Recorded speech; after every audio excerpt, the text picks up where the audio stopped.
truth as well. Forgot to Um, record. Yeah, so you're becoming more self-aware. Sounds like more grounded in yourself, and yeah, and you're I appreciate contributing that. that to the empathy circle, I or think so. I mean, I've noticed it directly in the process of an empathy circle, that I gain new self-awareness as I'm speaking, as I'm listening, as I'm facilitating as well, because I have to be, more focused on multitasking than I have in the past with participating in empathy circles with you, where you're facilitating. And so it's been really beneficial. I've really appreciated it. And it was a Mhm. really just beautiful group of people. I think that was my main takeaway is I felt peace, and it was because the group of people I was with were safe. Mhm. And it was Yeah. just a good feeling. So there's a sense of safety in the group, in the Yeah. circle too. Yeah. Yeah. So I just wanted to pass that Good. along, that I have definitely benefited from it. So much so that I held an empathy circle with my three little girls, Mm. on, was it Sunday? And then with my husband and my son yesterday. Because I realized it's not going to work to have all seven of us in an Mm. empathy circle at the same time. So I decided to break it up. So I had the three littles and me facilitating, and then my husband and my son, because they all need kind of a different, like a tailored approach. Hmm. This is one thing I know that we've talked about is it's going to be interesting to see how we need to adapt it to different age groups. Um, and For my little ones, for my twins that are 6, um, their reflection started out as just parroting word for word. I like this, I really love my family. And then the other says, I really love my family. And so trying to help them to see what it means to respond empathically to another person was much more rudimentary.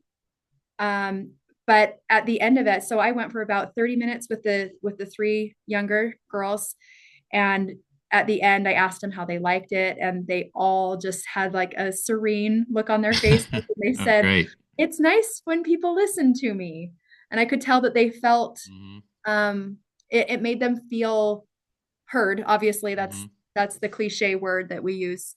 But that it made them feel important in the family, because they're loud voices and Hmm. they're the quiet voices, and Hmm. their needs and desires don't often get validated in that way. Yeah, Um, it's really good for the quiet voices that they get yeah, space. They don't have to compete for space. because it's just part of the framework that they get to have as much space and time as every other member of the group. So I've gained a deeper appreciation of the practice. Mm. Yeah, I appreciate that. I don't know if you saw that presentation from,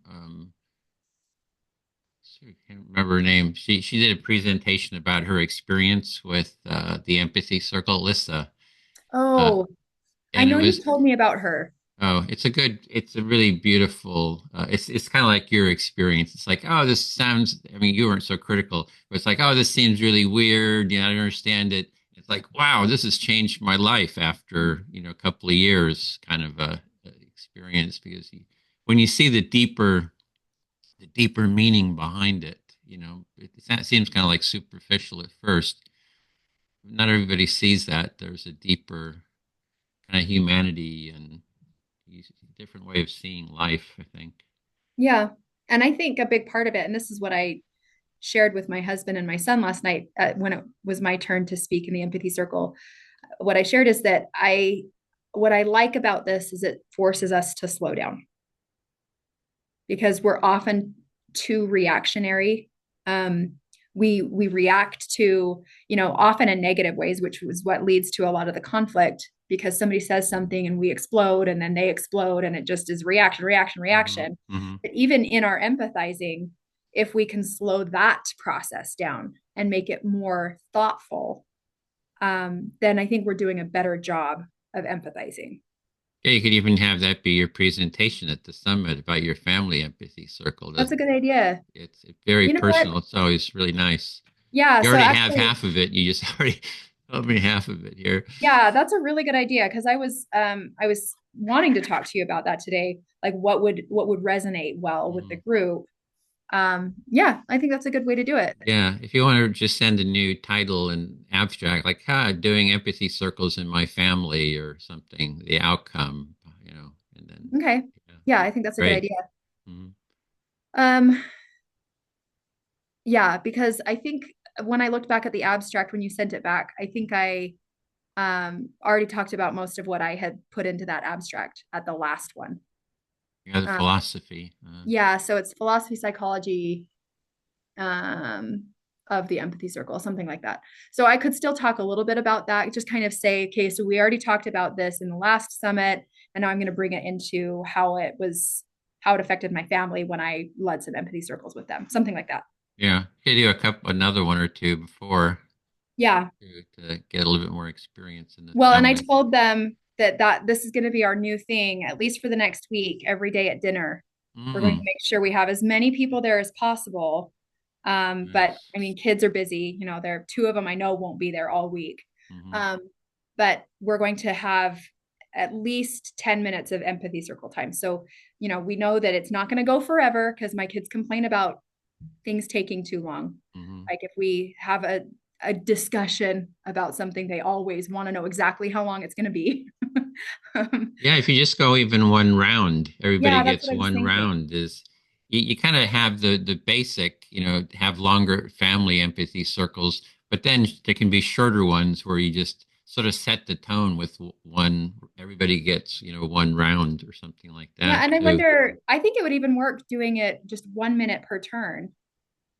Because we always talk about, okay, what was good in your day to day, what was something you didn't like in your day to day, just to kind of get the conversation going and have like, and we make sure that we let everybody have a turn to talk.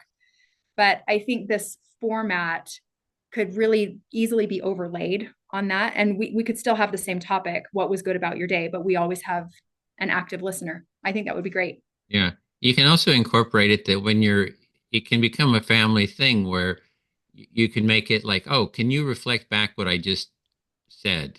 Mm-hmm. So, do you know what I'm saying? It's Yeah. like you're having family discussions. Somebody doesn't feel heard. They can say, now I just said this. Can you reflect back what I said that one time? Because then you're kind of grounding it to, because sometimes you just don't feel heard in the family, like when you're talking to people.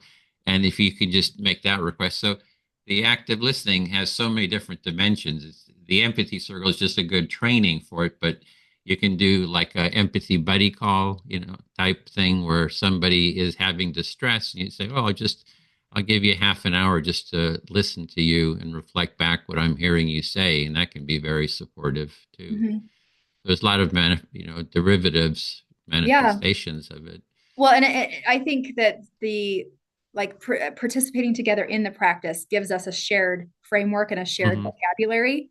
And so if I say, can you reflect back what your sister just said? Hmm. They can like click into that heuristic of like, oh, we know what we're supposed to be Hmm. doing. Right.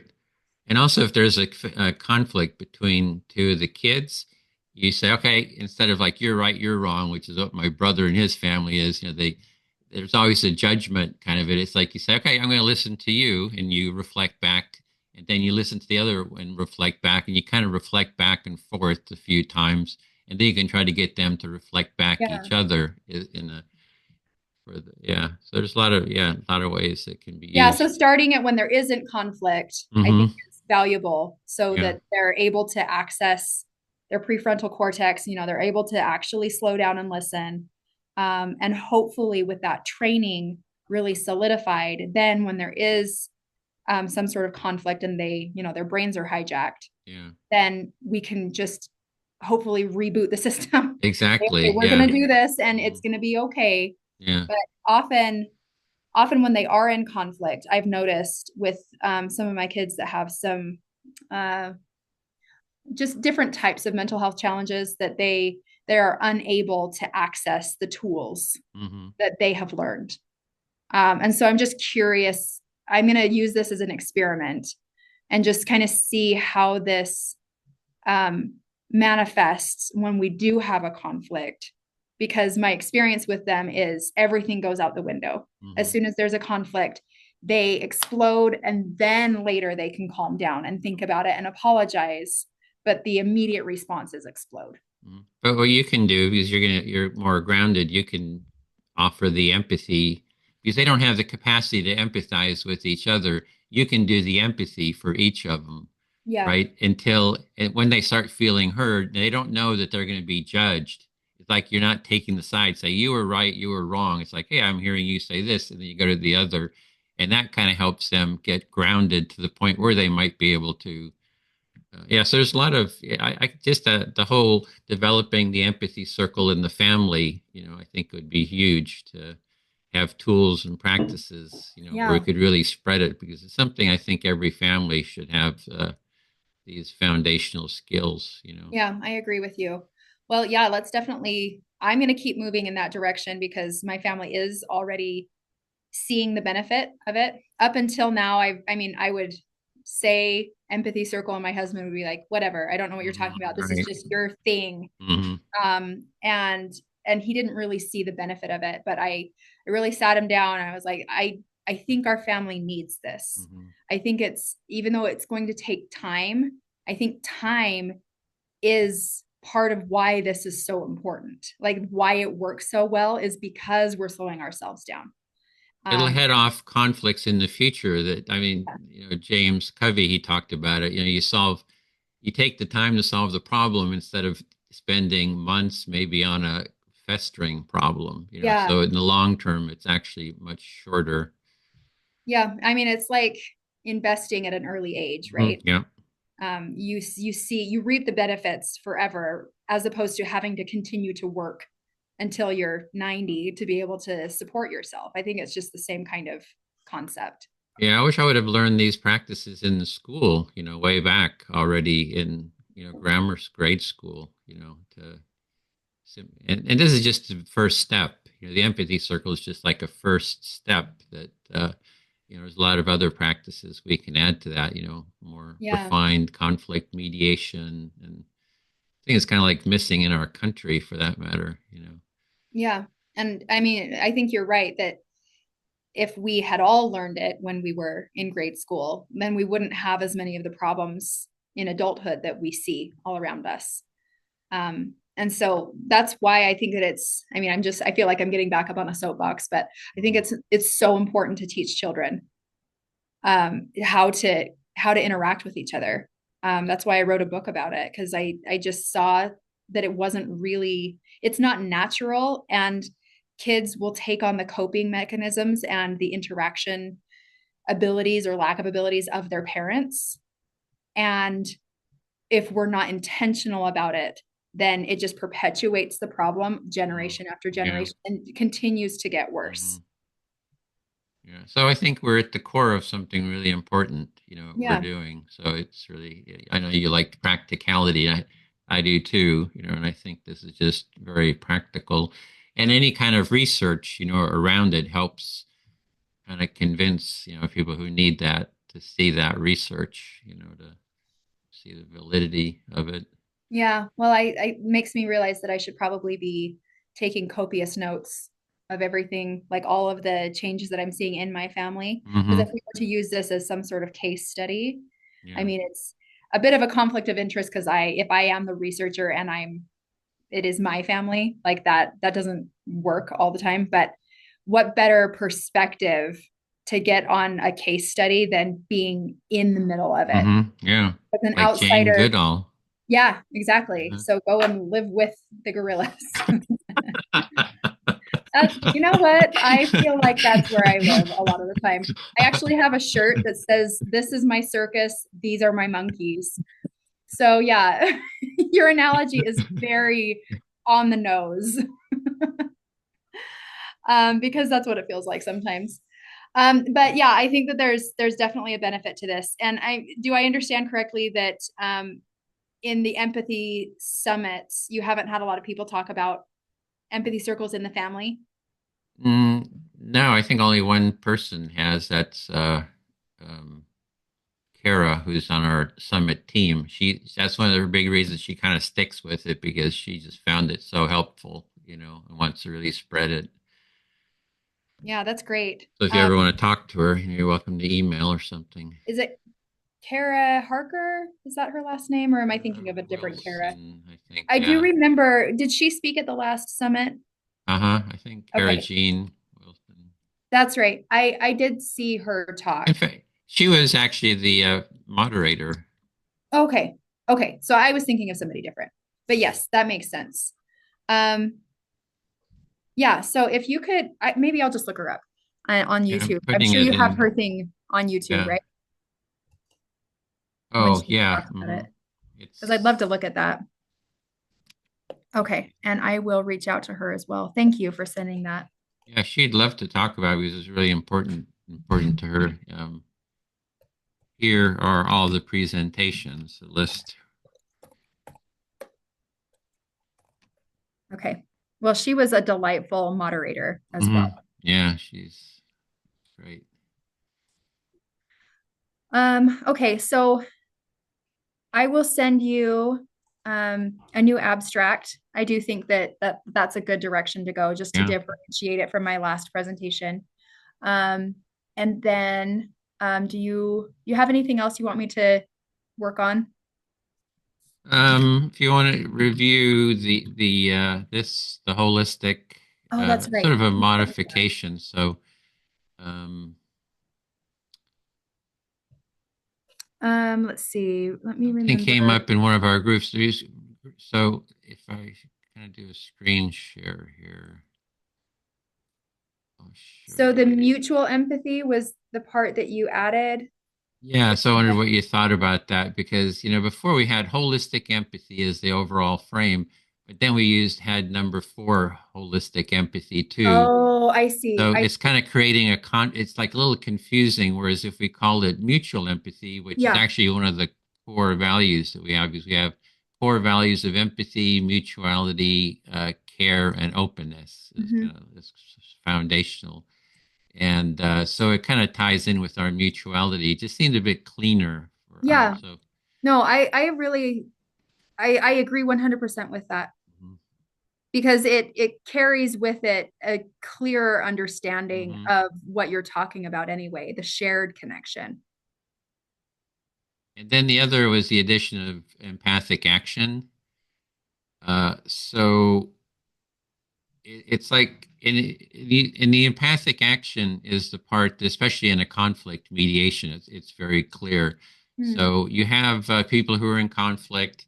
They have an empathy circle. You kind of go through, well, what was the issue of the conflict, and you start understanding each other, and you create that mutual understanding. And then the last part is, what would you like to offer? What would you like to request from another person? So you're creating an action items, a list of what we're going to do going forward to kind of help resolve the conflict. And I think just having that is a piece of the framework would be Hmm. it. It also, a lot of people are critical, especially the compassion community, like, oh, empathy doesn't have any action component, and it kind of addresses that. And Yeah. also, they say that empathy is not action, and I think that the empathic process itself is a highly actionable process. So you have that plus this shared agreements that come out of mutual understanding. And it's actually in with human-centered design. I don't know if you've looked into human-centered design Yeah. process, like empathy, define, ideate, prototype, and test. It has also, it's very action oriented, and iterative. So Yeah. anyway, that was another. I've been kind What of I fleshing that out. Do So you mind if before you scroll from that, what I just wanted to share my perspective on this, that I really like that you have it as the word action rather than empathic concern, which mhm. is often it's defined the same way as compassion. So, Oh, the right. compassion people have their thing already, but this is more focused on, because we understand each other, Hmm. what are we going to do about Hmm. it? And I think that is so much better than compassionate action. Yeah. So Uh-huh. much more effective, because compassionate action, like I know that I've said this so many times, but it can oftentimes be misdirected. It can Hmm. be like misled to be um, based on a misunderstanding of the person that you're helping.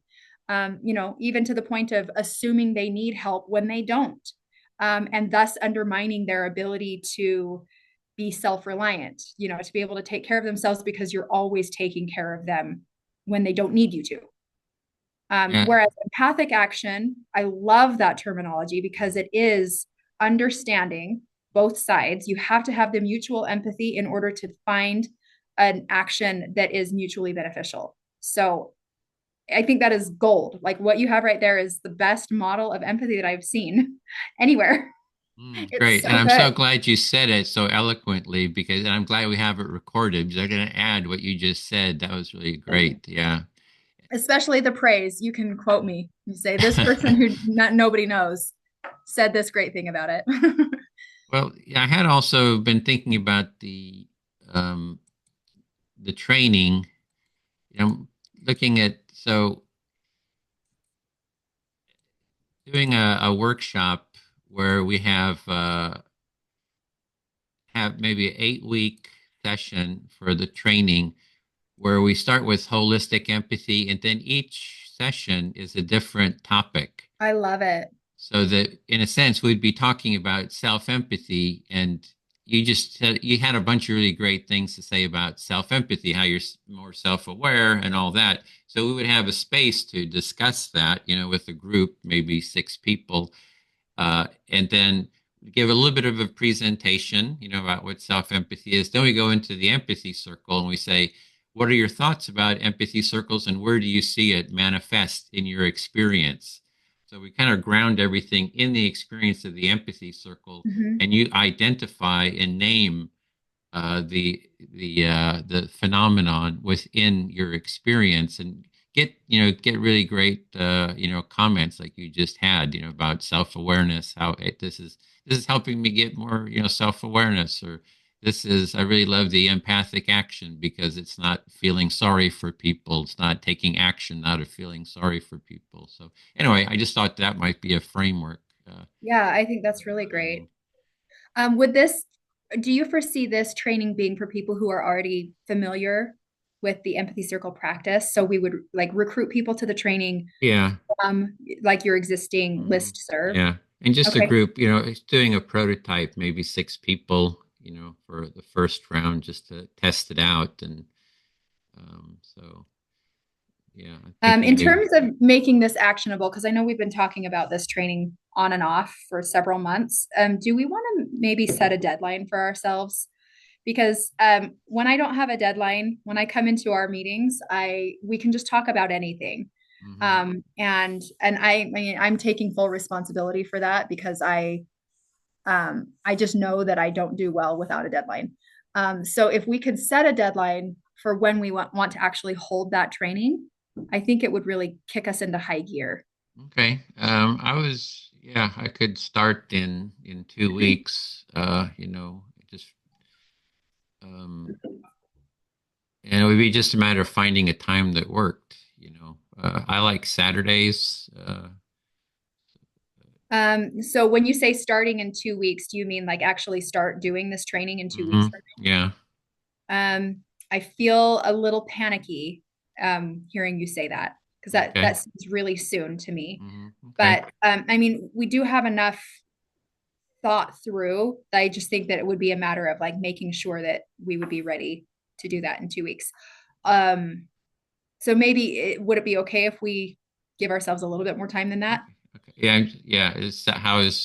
Yeah, Saturdays? Is that, I guess, the time question? The thing that's hard about Saturdays, I see the reason for Saturdays because that's when most people are not working at their full-time jobs. And so more people can join us for that.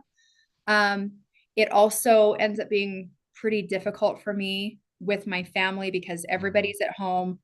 And for the training, since it was 2.5 hours each Saturday, that became really challenging for Mhm. me because I could hear people fighting and Mhm. I didn't want to leave the circle because I didn't want to mess up the dynamic of the circle.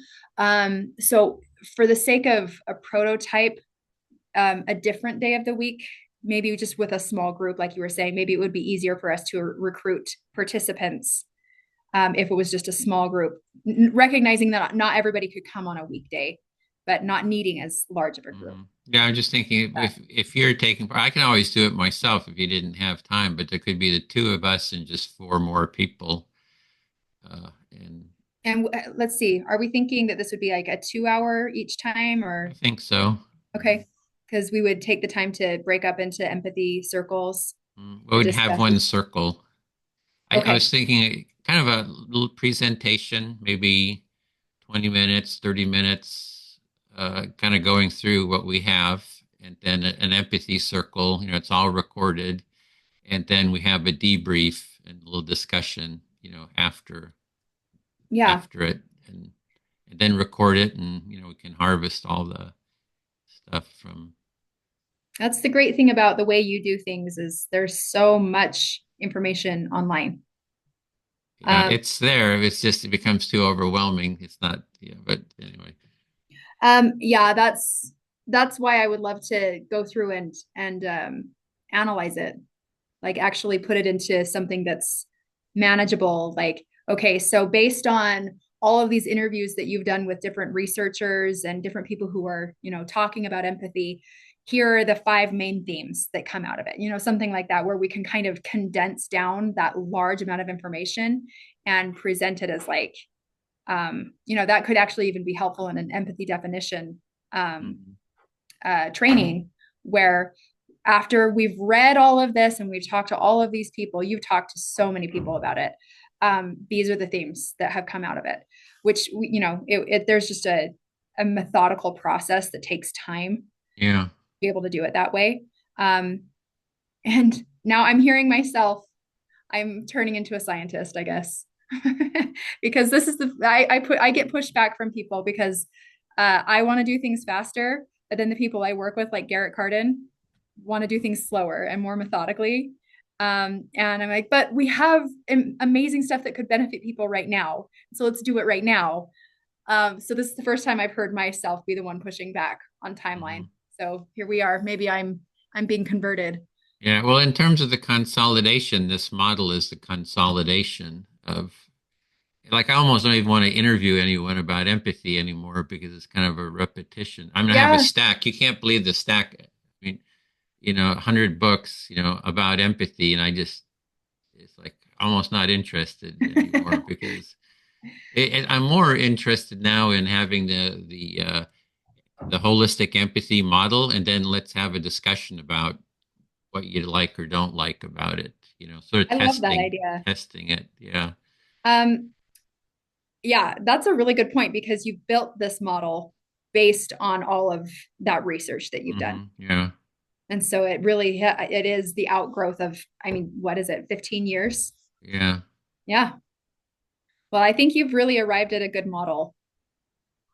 Yeah, and it's also because it's based on the empathy circle practice, and that's what it's that we can do an empathy circle and then name the components of what our experience is. And I think that's really Carl Rogers, what his was his sort of strength is he had the experiential. He was doing the active listening for 40, 50 years. Mhm. And so he had the personal experience, and then he would create his theories and stuff out of his personal experience, so gave it much more heft versus Yeah. just playing with everybody else's theories. Yeah. Yeah. I think that that's really, really valuable that he was methodical for decades and then proposed his theories. So, Okay, how go are ahead. you with your study? You're considering the empathy circle as a study topic, or you finished your thesis, right? Your Yes. presentation, how'd that go? I passed, so Yay. I'm good. I'm able to move on.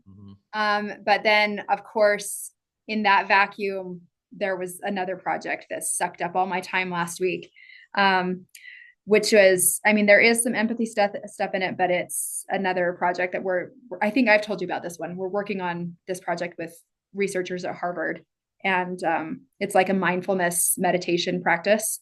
Empathy is one of the measures. There's also compassion. There's a lot of really interesting measures that we're looking at pre and post intervention. So there was just quite a bit of work to do for that. Um, but so that means that I'm still at a point where I have not been able to really sit down and plan out a study. But the whiteboard is my best friend when it comes to that. And as soon as we're done here, I'm going to like whiteboard the whole thing out. Yeah, I I'm think glad to it'll be be an good. empathy buddy if you just need to share the ideas and just get reflections for half an hour or whatever. Glad to do that too. Yeah. Do you want Sometimes, to do that? Do you have time right now? Do you want to sure. Yeah. just, I can just move this over so you can see the board. Let's see. Okay. Okay. So what I'm hearing is you're needing, you just finished your thesis. I mean, your presentation, it went well, and you just haven't had time to sort of brainstorm kind of what you want to work on, and you're needing to sort of brainstorm about it, Yeah. And get some do you clarity, do maybe. you really feel like right now is a good time that we could spend 30 Yeah, minutes I'm good. just mapping Uh-huh. this out? Yeah. Mm. Okay. Well, here we go. I wonder if I can move this over a little bit so that you can see it better. I don't think I can. Okay. Okay. Well, let's get into this then. Um, okay. So the way that I have been conceptualizing this is we have maybe two groups. So we have the experimental group and we have the control group. This is going to be the empathy circle. And this is a conversation. Maybe they have the same topic that they're discussing, but there's no structure.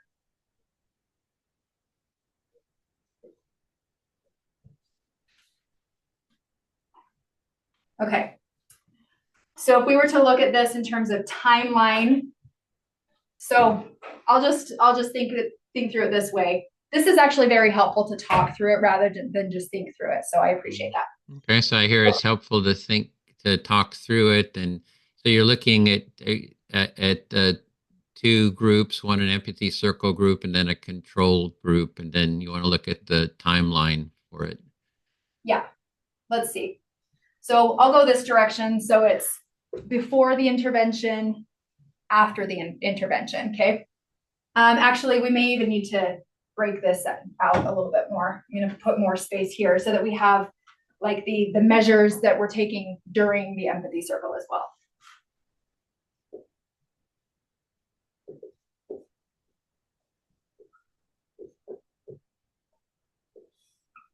Okay, so this is pre-intervention.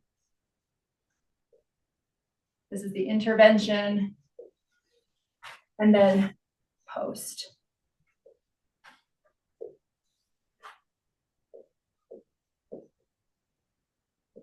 Intervention. Okay, so in order to see how well something works, we want to see what differences there are before and after, but then also between groups. Mm-hmm. So this is going to be, we would expect, like our hypothesis would be that this framework would work better, but we have to define what that looks like. So like, what does that mean to say that something is better? So are we looking at in terms of dependent variables? Would we be looking at social connection? Would we be looking at connection with self? Right. So like I was saying, that's consistently throughout the empathy circles that I'm a part of, I always feel more connected with myself. So we could hypothesize that social connection would go up, self connection would go up. A feeling of reciprocity would be higher in this group. So I know I'm just thinking of specific measures that I know of. There's one called democratic reciprocity, where you can kind of look at a conversation and see how much rate the conversation on how much reciprocity there was. So we could choose a good empathy measure before, a good like self-compassion or self-awareness kind of measure. Maybe even You know what? One of my colleagues has a self-love measure that she just validated. Might be interesting to bring that into this as well. Um, so level of empathy, it might, I mean, the thing that's always a challenge about these is we want to be parsimonious, where we want to not overwhelm people with all the things that we're studying. So we want to get at what's most important. But I tend to want to put everything in there. Mm-hmm. So Let me reflect back what I'm getting so far. So you yeah, have go ahead. three different phases: the pre-intervention, the intervention, the post-intervention. And then under pre-intervention is sort of the setting it up, and you needing a set of measurements. How Yeah, are you going to measure? And then under the intervention, there's different criteria. It was a list of criteria which you didn't write down, possible things that could be measured. yeah. So those would be more like the difference here is these would be trait measures where we're looking at who I am over time. And here we would be looking at state measures, which is how I feel right now. So, and then post, we would want to use the same measures that we used here to see, like, so we could do just a pre post to see what the change was. But then we would also look at it in terms of what were the mechanisms involved that led to that change. So if we see, people in the experimental group were all way higher on empathy and self-love, let's say that's just a hypothetical thing, then we would look back at the process here and we would see, okay, so what was it that happened here that didn't happen here, in terms of like the measures that they're giving us, what was happening here that led to what we see here. So you got to have the outcomes. What are the outcomes? And you're trying to determine the cause of the outcome in the. Yes. And also that I hear you were saying before that sometimes you try to put too much into your studies, like maybe too many tests or too much. That was a concern of yours, I heard. Yeah. And I know that this is something that psychologists do a lot, where we want to see we want to know everything. And so we put too many things into our model and too many measures in there. So trying to keep it as simple as possible, I think, will help. But then if there is something that we really do need to know, we need to make sure we have it here and here. Mm-hmm. So I'm ready to move on and talk about post intervention. But did you want to reflect back anything else, or? Did I hear what you're saying, or is there Yeah, I think something you I did. didn't hear reflect back? Do you want to be heard? Nope, I think that was it. Okay. Okay, so the measurement here.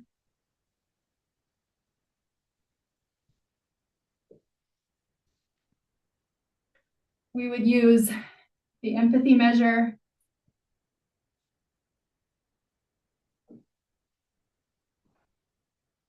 self-awareness, self-love. And then we would want to add something that is looking at the overall experience that they had with the empathy circle or with the conversation. So the democratic reciprocity.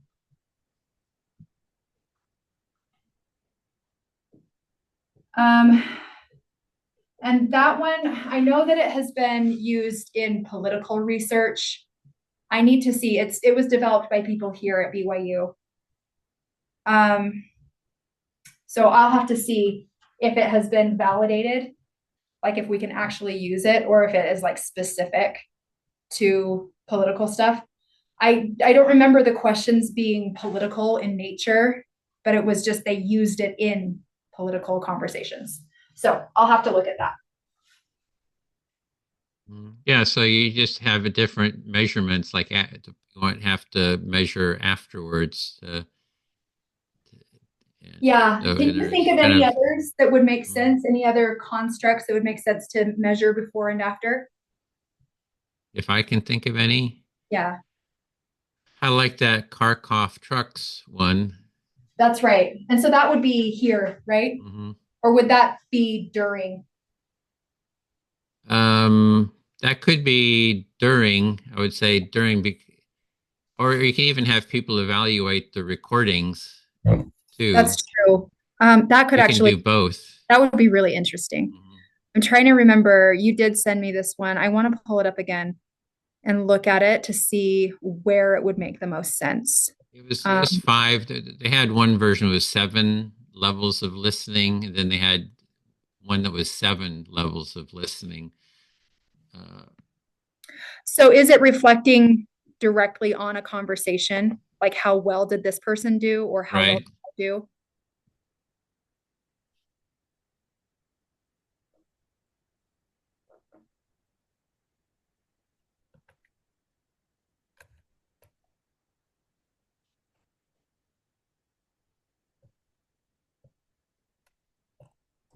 You're looking for it. Yeah.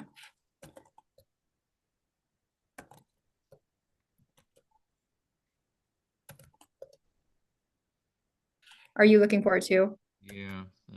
Can't, it's just, I can't remember what it's called, so I'm having a hard time looking for it.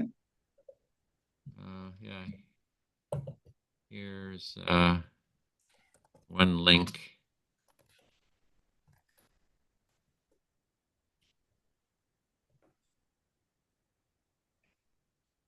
Oh, I was spelling it way wrong. Yeah, it's hard. That So was they have one low level of empathic responding, moderate level of empathic responding, interchange or reciprocal level of empathic, moderate, high level of empathic. Reflect each emotional nuance using voice and intensity of expression attuned to the client's moment to moment experiencing and volunteer accurate response to the full range and intensity of the surface and underlying feelings and meanings.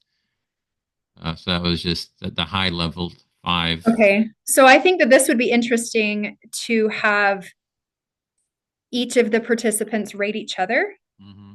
Um, so we would want to keep it super simple in the middle, like during the intervention, but Mm-hmm. then after maybe rate each other and then have independent raters Yeah. rate after. So that's going to be post intervention. Um, analysis, post. So coders watch videos. We could get so much information from very few actual empathy circles. I think it would be really robust. Like there's just so much data that we can get from not even a lot of, like, I don't think we would have to do like 100 empathy circles, Mm-hmm. because if we were to do all of this extra stuff at the end, we end up getting a lot of good information. Mm-hmm. Plus you got recordings. Yeah. Yeah. Let's see. Okay, so I had sent that the uh the link to Tanya Singer's work that kind of overlaps a little bit. I mean, you know, she's kind of she more does of a dyadic work, right? yeah. So she's measuring the level of stress, I think, but she's saying, well, people who do this dyadic work, they feel less stress or something, anxiety over a long period of time. So that's like another measure. How are people feeling in terms of their stress level? Or that was Okay. So during, we could look at stress. We would also look at that here, stress. I wonder if we would want it here too. mm-hmm. One thing we can also do is, Might have been anxiety. I'm not sure. I can't remember. yeah, anxiety. That's true. That kind of thing is really important to know about people going into it, because if we have people who actually have certain personality characteristics or mental health challenges that affect the way they interact with people, it's important for us to know that this isn't something we can generalize to a broader population, because we already like it. Because if we don't get certain personality factors, we might say this empathy circle practice is effective for all people, Hmm. but it might be people with a specific type of Hmm. personality. So you're trying to up front, you're trying to get a sense of the personality type, what they're dealing with. Yeah, so there's a measure called the Big Five personality inventory, that I think we would want to use for that. But then obviously just keeps making it longer. So we'll circle back to that. But I don't think we would need to get that after, because I don't think we would expect any of that to change. Hmm. Because the whole point of personality is it persists over time. And so whereas a person's empathic ability is something that is something they can learn, I don't think that we would be right to say a person's level of trait neuroticism is going to effectively change, over the course of this intervention. Hmm. So I don't think we would want to even make that claim. Okay. So what was I thinking? There was something else I was thinking about. Oh, heart rate variability is something that some of my colleagues here have used, where they actually have people wear monitors to like monitor how much their heart rate changes through the course of an interaction. And so we have access to some hardware. We would just need to buy the software to do that. But that's something I really want to do. If I bring people into a lab, like if I actually do this in person, I would like to have people wear monitors. But if we're doing it on Zoom, that's not something we can do. So Yeah, I'm so going to have write some it down. physiological uh, moder testing. Yeah. Some, Um, heart rate better variability. than self-assessment. Like it's more real. I mean, Say that again. it's more real than self-assessment, from my understanding, having physical measurements. Yeah. So I see that as a reason to do in person, Hmm. even if it means we have a smaller sample because we would need to draw from like my campus community. Oh, but I forgot to tell you this. I know that I did mention that Greg Greg Depot Hmm. might be able to collaborate with us on this. Hmm. He just got a job. Let's see, I talked to him less than a month ago, but I'm talking to him again this week. Um, so I don't know like when he'll be leaving his campus and going. He got a job up in Canada, Oh, okay. which is great because that's where he's from and that's where he wanted to go. At a Um, university type I job? can't remember what university it was, but he was like making the final decisions of if he was going to be moving up there. And so I don't know if it'll be a possibility for him to continue a collaboration, but like I said, we're meeting this week, so I can bring it up to him. Great. Also, in the empathy circle facilitator training, there was another researcher who took the training. Her name is Shazia, Hmm. and she's somewhere on the East Coast. And so I emailed her and asked if she would want to potentially collaborate on something because she wants to use the practice in her research. And so if we could do something like this at 3 different sites, Hmm. we could have maybe 5 empathy circles at BYU, 5 at UC San Diego, and 5 where she is, and just have the same measures, then that Hmm. spreads out Hmm. our our population. Hmm. So obviously it's going to still be like a campus community. So you can't say that people who come to a university campus are normal, right? Like they're going to be different from the general population. But having it at 3 different sites is going to make it much more Yeah, so robust. you're saying that you have two others who might be able to take part in the study, and it would give more validity to the study if they took part in it too and did the same test. So it would give, yeah. Yeah. So it's worth seeing if it would work for them. So I can pitch it. Like after I have this all mapped out, I could pitch it to the two of them and see what Mm-hmm. they think. So that's why it's good for me to do this today.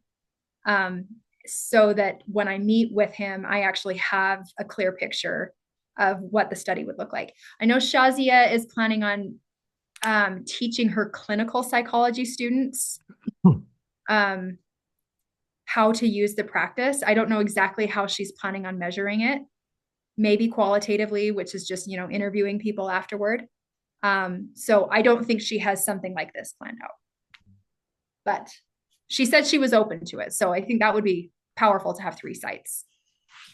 Okay. Okay. Just a question, would you want me to try to find others too? I mean, would you what, or Yeah. there's, for example, there's a new empathy lab in the UK for empathy in healthcare, uh, and they're kind of ramping up there. So I don't know if so there's other people who might be able to take part in something. So I don't know if, I think it's a good idea. Obviously, you would need a facilitator at each location. And so somebody would need to be a trained facilitator mhm, in order for them to be able to do it. So I know Shazia is, Greg is not, mm, I am.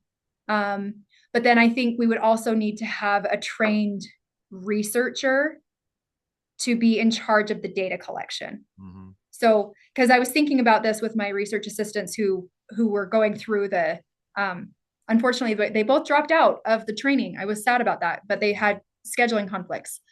But we were discussing it that it would be really challenging to facilitate an empathy circle and do all of this at the yeah. same time. So having 2 people, I think, would be necessary at each site for each empathy circle.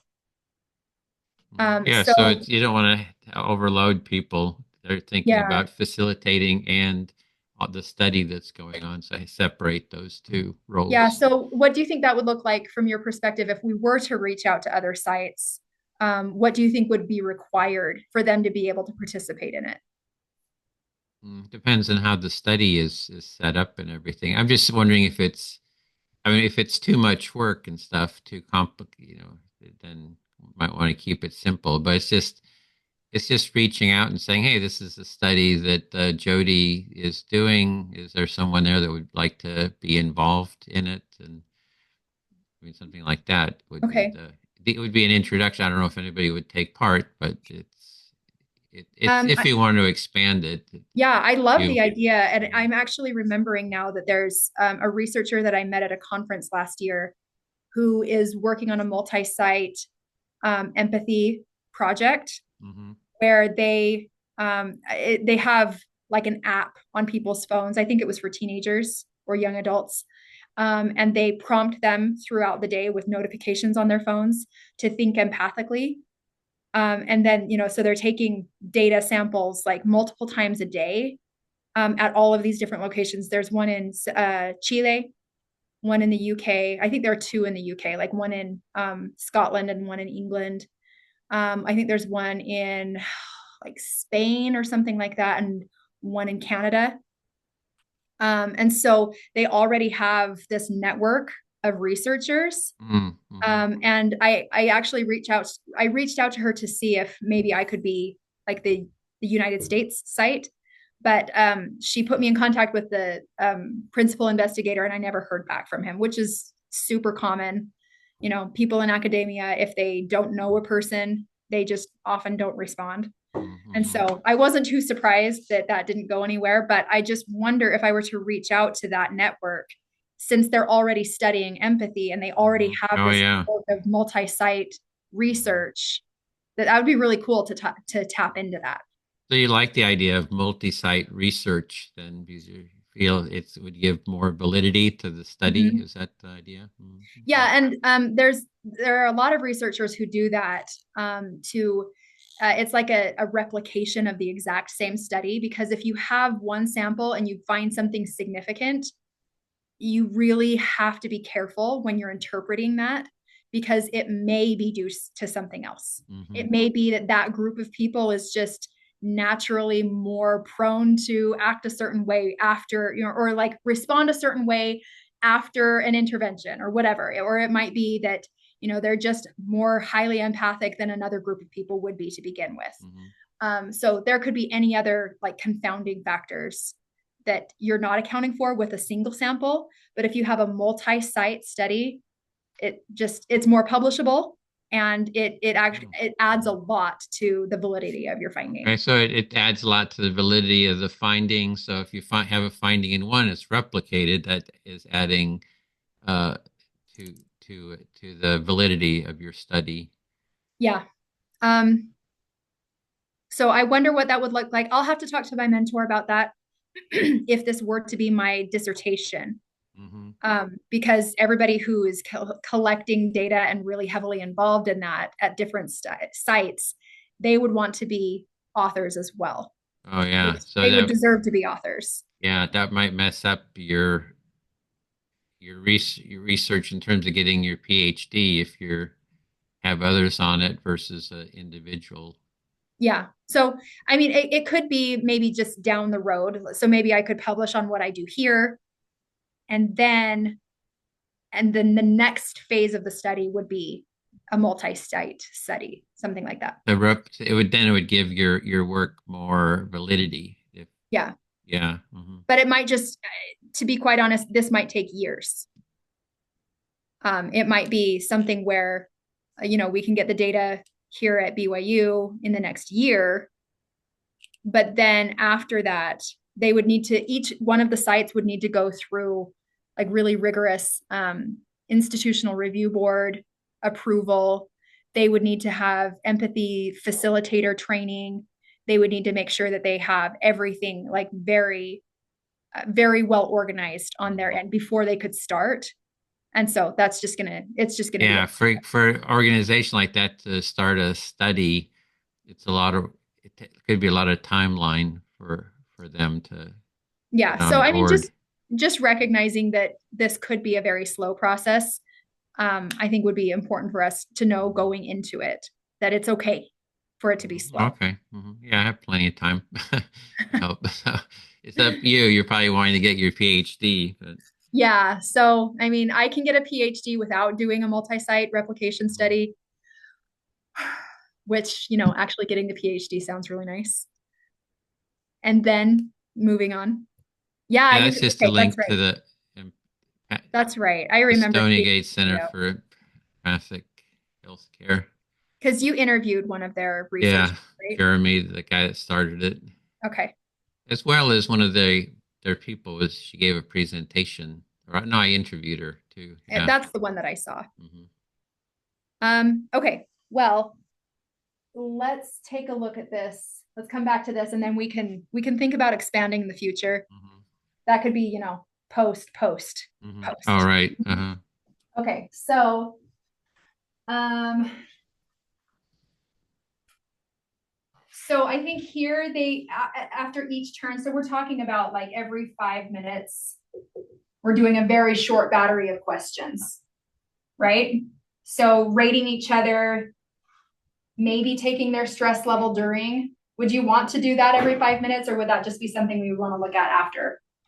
Is that something somebody can be wired? Because I remember there was a study in with Harvard with a psychiatrist, I think, listening to the patient, and they were measuring, doing different bodily measurements, but it was ongoing.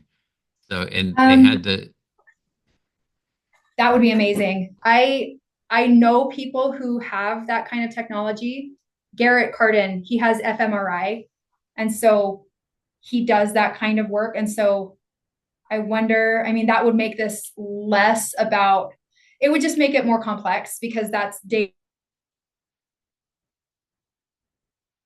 that I don't know how to deal with. And so that would complicate it, but it always makes it more compelling. I think it But was I just not haven't been trained in fMRI. It that. was more like, maybe on your finger, you've had those measurements. They do oxygen, just heart rate, some things like that. I think that this monitor that they would wear would get all of that. So we Mhm. get their heart rate, their blood oxygen content, and there's like something else that it measures as well, like their blood pressure as well. So if their blood pressure is going up, that would be indicative of stress. And so if their self-report and their physiological signs align, then we know, okay, here's a pretty strong, we have a strong what's Correlation. yeah, correlation, thank you, between these two. And it looks like their stress really did go up when they were talking about this specific topic. So there's just a lot of data points to keep in line. And it's just every new thing that we add in just makes it more complicated. So the HRV monitor, I think, would get all of that content, but I would have to look into that. So we would have to look at O2, BP, and heart rate. Yeah, so we have heart rate here. So that'd be interesting. Okay, so self-report, but then also the physiological. I think I might need to take a health psychology class before I would feel comfortable doing all of this, because they do this all the time, but I haven't taken those classes yet. All right. So same thing would be happening here, right? So they're rating themselves, or sorry, rating others, also rating self after each round. So if they were the speaker, how well did they communicate what they were trying to say, maybe how they felt connected with themselves, and then how well they felt heard, right? So they're rating the other person. Then the silent listeners are also rating the others, right? So how well did that interaction go between the speaker and the listener? To keep these the same, we would need to make sure that this structure is exactly the same. So we're measuring the exact same things here. And we also have a break every 5 minutes for them to rate themselves. So that's obviously going to break up the conversation, but we don't have a structure of the empathy circle. We just have, maybe that would be the only part of the structure that we have, that they have every 5 minutes we pause and do a rating. Mm-hmm. What does that so sound you have like? the two groups, and then every 5 minutes you're pausing to do some rating, and the two groups do the same rating. Yes. HRV, O2, BP.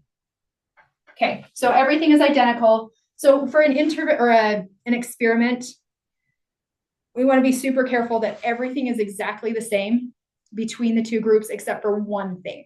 Mm-hmm. So if we change too many things, then it's unclear what made the difference. So we want it to be that the only thing that is different is that they have this training for the empathy circle, and we have an empathy circle facilitator. So here we would still need to have a facilitator, right? But they wouldn't provide the structure. Mm-hmm. So you pose a question, like here's the question, and go to it.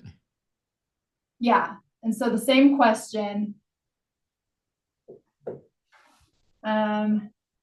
they have a facilitator, and same question. For the experimental group, the empathy circle group, they've received training. Would you require them to like watch the video beforehand, or would that be something that the facilitator does, like at the beginning of the circle? Probably you'd want a video, because then it's the variable is the same, because I find everybody gives a how-to a little bit differently. Yeah, you're right. You're right. Consistent explanation. Okay, so we would have to have something that's the same but different, right? So it's some sort of training video that's the exact same length of time for the control group, but is somehow different. So empathy circle training video, and this is some sort of like, a lot of times what they'll use in studies is like something that has nothing to do with it, but they have to watch a video anyway, just to keep everything the same. So it would be like a placebo, I guess, placebo video.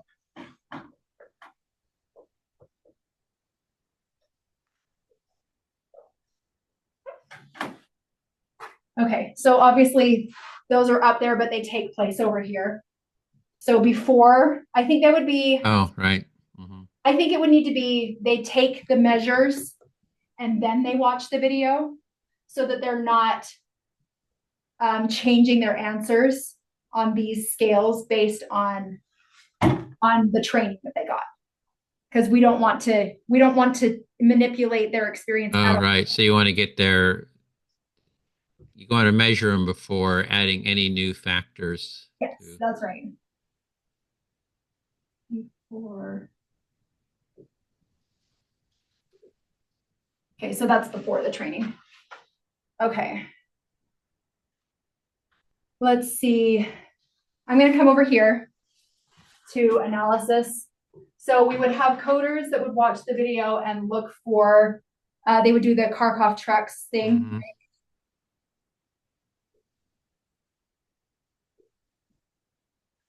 Protocol. They could do qualitative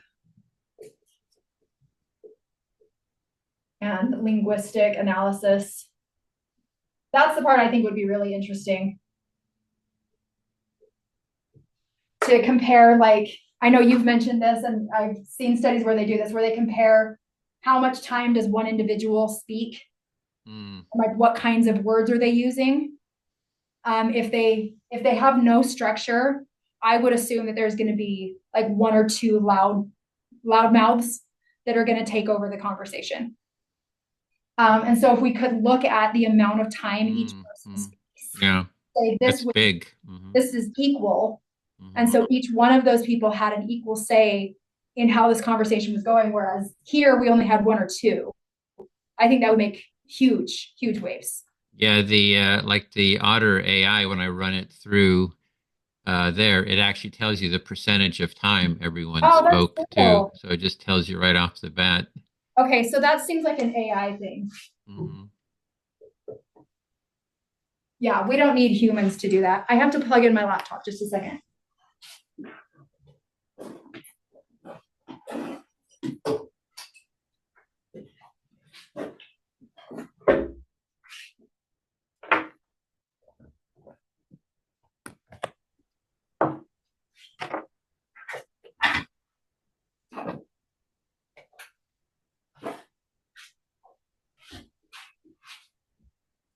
Okay. So I'm also I don't know that I've talked to you about this. I'm also really interested in researching hierarchical dynamics. Hmm. Um, Yeah. so if it's, I think it'd be interesting to see what would come out of this if it's like going into it, there's a clear social hierarchy, and how the empathy circle would maybe equal, like level out that playing That'd field. be really interesting. Yeah, social hierarchies. You get a boss and employee, professor, Yeah, students. yeah. What would be the effect of that? Yeah, that's. One study that I was designing, maybe I'll do this study someday, but I had to design it for a class. I was looking at self-defined opinion leaders. So if people see themselves as leaders in their friend group or something like that, like there's a scale for that, and you can see who are the people who rate highly in this trait of being like kind of like a know-it-all, or like the person who has to be in charge of a conversation. So it'd be really interesting to plant one of those people in each one Mm. of these groups, Hmm. because I don't know that I want to bring in people who are like in a legitimate social hierarchy, just because that gets a little bit complicated, like with HIPAA violations and things like that. Where, or is it FERPA? I think in academia it's FERPA. Where if we're talking with a professor who like clearly is in charge of this student, like if we can be using that in our research. I just don't know that they would allow that through the IRB, but I do think that they would allow us to plant in like people who see themselves as leaders. Hmm. And So it's just, just kind of ideas about how do you measure hierarchy, and can you have real hierarchies, or do you have a simulated hierarchy? yeah, because another thing we could do is we could, this is what I was going to do in my other experiment.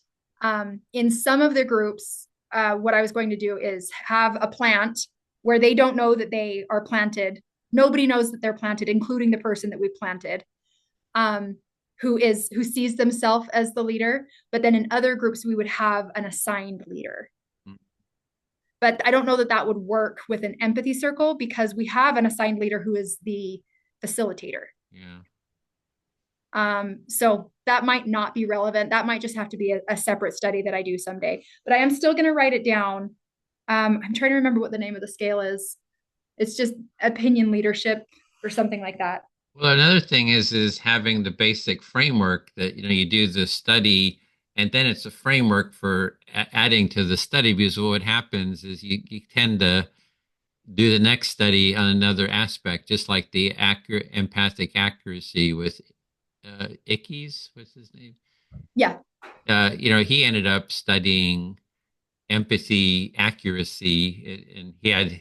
I interviewed him, and about his study, but he must have spent, I don't know, decades on that, different versions of it, and trying different things. So it could be this one study if it's in such a way that the next study sort of builds, maybe builds on it or something like that. Yeah. So, And that social hierarchy thing might be something that would be the next round.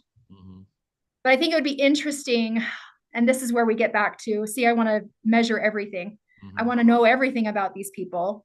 I want to see what it is about them leads to more positive outcomes on the other side, right? So if we have some people who just they come out of it and they feel like they're so connected to themselves, they're so connected with the group, mhm. and then there are other people who don't feel that way, there's something different between those people, right? So it's not just the intervention itself that caused a difference. There's also personality traits Yeah, that, I that was feed into just going to that. look up.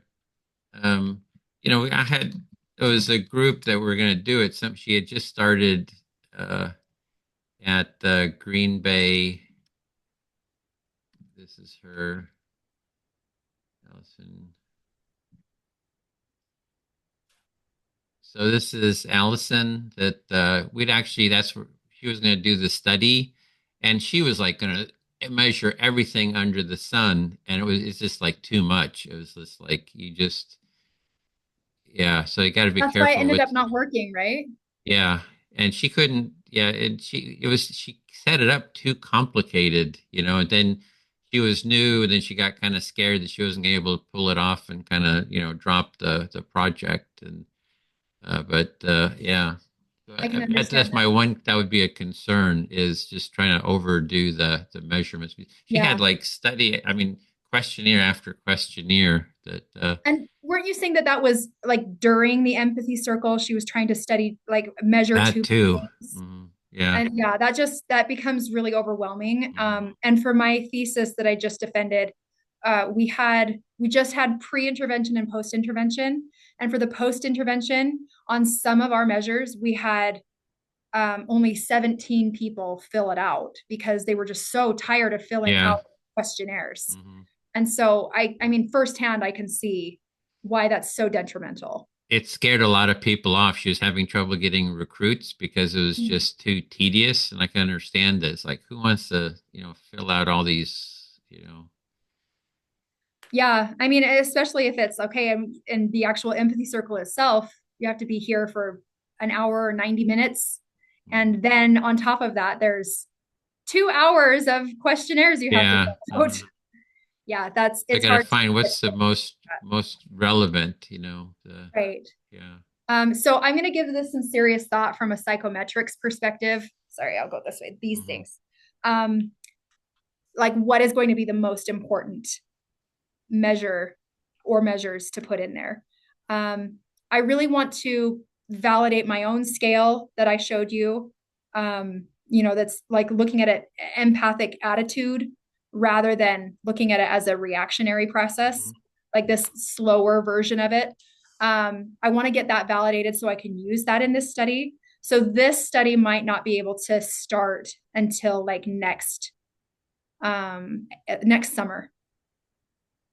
I mean, I have to get funding. I have to get IRB Yeah, approval. so it takes a lot of time to Yeah. kind of set everything up. Uh, would Um, you want feedback? Would it be a helpful, for example, here's William Miller.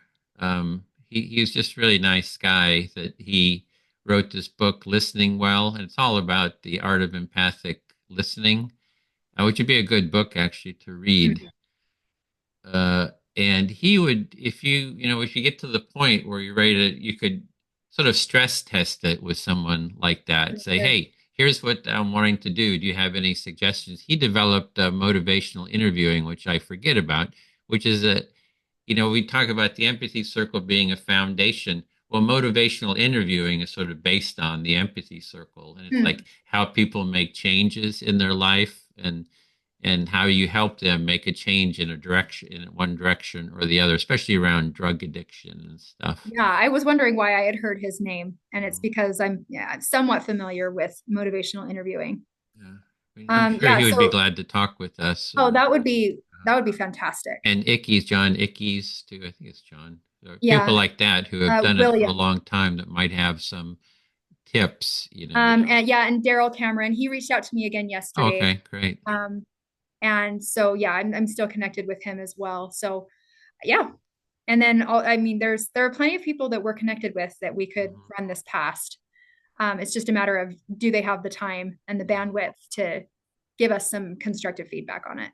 Yeah. Okay, so I want to draft this up now that I've whiteboarded it, and I'm going to continue doing that. I always like to put it on the whiteboard first and then put it on paper. I find that my brain just works Hmm. better that way for some reason. Um, and then so maybe I can send you a draft Okay. that you can look at and see what you would change. We have the AI too. We'll give a Yeah. report and the video too. It's been videotaped. Yep. I think this sounds like fun. Okay, great. So, guess in 2 weeks, we meet again and what's, you'll send that and anything else? Yeah, I will send that. Hopefully I can get it to you by next week, like next Tuesday. Um, let's just say I'll get it to you by next Tuesday. Okay. Well, I'm very excited about this. I think it's really great. It's, you've got the personal experience doing the empathy circle in your family. So you're just kind of seeing, how it's, all the different manifestations and benefits of it. And Yeah. this could really add a lot, to the practice. All right. Well, I've got a lot of work to do on this. And the next step will be prepare it for like sending it out to grant funders. We'll figure out how much it would cost. That's a big part of this. So, do you by chance have any connections with funders or anybody who could help fund something like this? Or is that Um, more that I mean, should I just reach out to yeah, my connections here?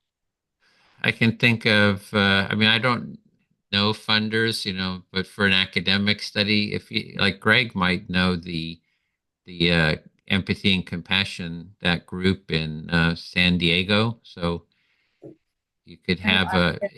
if you made it, and the same thing with the group in the UK. They're kind of organizing around the healthcare field, like saying, "Oh, this is," so they'd probably want something how it's going to help in the healthcare field. Right.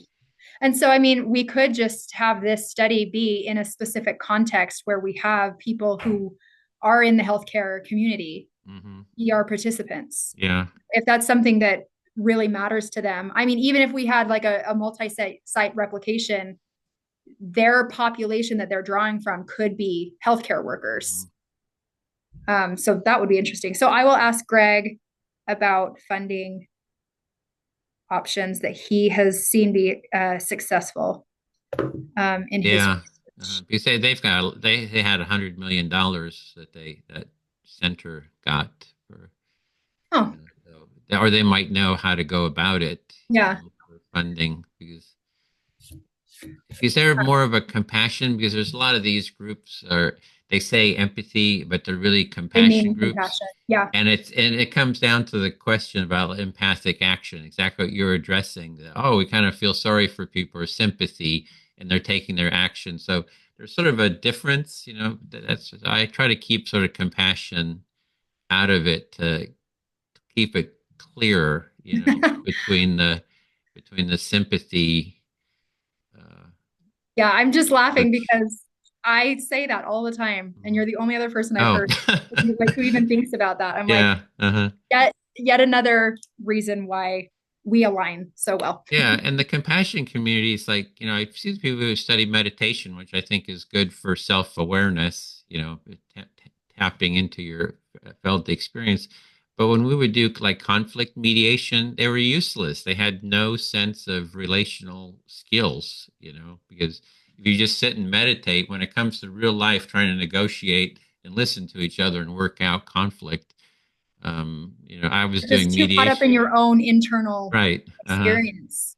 They're not into how do you relate, how do you listen to other people, how do you have them listen to you, and how do you negotiate, mutual understanding and take action together. So Yeah, that's that's an interesting difference. And yeah, that's something I hadn't thought about before, just how the compassion community does seem to be more inwardly focused. mhm. Hmm. And the That's idea is that you somehow reach an enlightenment and all those problems will be solved. But I don't I don't agree. know. I don't agree. Whoever it doesn't, I've never seen it work. It's Yeah. almost like, I've it's, only ever seen the opposite, actually. yeah, me too. Because when you reach enlightenment, that means you feel like you have all of the answers to everybody else's Yeah. problems. And thus you get to solve their problems without their input. That's Yeah, a or big you're kind of placebo. radiating this peace, and everybody just kind of gets, grounded in your peace. But I Which, I mean, yeah, I'm sure there's some benefit to yeah, bringing peace to all of your interactions because, people are reactive. As much as we'd like to say that we don't want to be reactive, we all react to each yeah, other, to the energy that somebody else brings. And so, yes, there is something there, but it doesn't mean that you're understanding the other person.